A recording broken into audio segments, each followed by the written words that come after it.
16ல் 127. 16ல் 127. இன்னும் பொறுமையுடன் இருப்பீராக. எனினும் அல்லாஹ்வின் உதவி இல்லாமல் நீர் பொறுமையுடனே இருக்க முடியாது. அவர்களுக்காக கவலைப்பட வேண்டாம். அவர்கள் செய்யும் சூழ்ச்சிகளை பற்றி நெருக்கடியில் ஆகிவிட வேண்டாம். பல சூழ்ச்சிகள் நடந்துட்டு இருக்குது நம்ம நாட்டுக்கு. ஒவ்வொருத்தரும் சரி, தனிப்பட்ட முறையிலும் சரி, அதில் ஒரு சமுதாயத்துக்கும் சரி. நீங்கள் ஏன் கூட சொல்லுங்க, நீங்கள் பார்த்து உங்கள் பார்த்து மன்னிப்பு கேளுங்க, பார்த்து மீண்டும் உதவி தேடுங்க, நான் உங்களை பார்த்து வாழ வைக்கிறேன். இன்னும் நீர் பொறுமையோடு இருப்பீராக, உணர்ச்சி வசப்பட வேண்டாம். என்னோட இருங்க. பொறுமையோடு அர்த்தம் என்னோட நீங்கள் இருங்க, என்னை விட்டு வெளியே போயிருங்க. உங்களால் எந்த தீமை நீக்க முடியாது. உங்கள்கிட்ட ஒரு தீமையை உங்களால் நீக்க முடியாத போது, நம்மகிட்ட தீமை நம்ம நீக்காத போது எப்படி சமுதாயத்துக்கு ஒரு தீமை நீக்க முடியும்? அதனால் ஒவ்வொருத்தரும் தனித்தனியாக இறைமுகம் திரும்பி பொறுமை இறைவனே, நம்பிக்கை இறைவனே, உன்னை பற்றிய சமானம் எனக்கு வேணும், எங்கள் பாவங்களை மன்னிச்சு இந்த சூழ்ச்சியை மீட்டு கொடுத்துரு.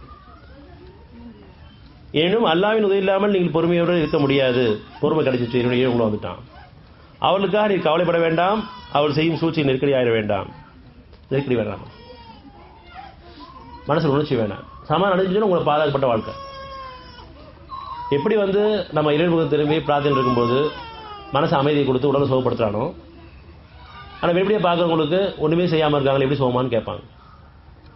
உதாரணத்துக்காக இறைவெளி மருத்துவம் எப்படி நமக்கு பலன் அளிச்சுட்ருக்கோ, எந்த விதமான உபகரணம் இல்லாமல், எந்த விதமான மருந்துகள் இல்லாமல் எத்தனை விதமான நோயை நம்ம சுகப்படுத்தி கொடுத்துட்ருக்கானோ, ஆனால் வெளிப்படையாக பார்க்குறவங்களுக்கு எதுவுமே செய்யாமல் எப்படி சுகமானு கேட்குறாங்களோ, அந்த மாதிரி நம்முடைய பல தேவைகளுக்கும் ஒவ்வொரு தேவைக்கும் இறைவன்ட்டு ஒப்படைச்சு அமைதி அடைஞ்சிட்டோன்னு சொன்னால், சமாதானம் அடைஞ்சிட்டோன்னு சொன்னால், நம்முடைய காரியங்களை அவன் சீராகி கொண்டு வருவான்.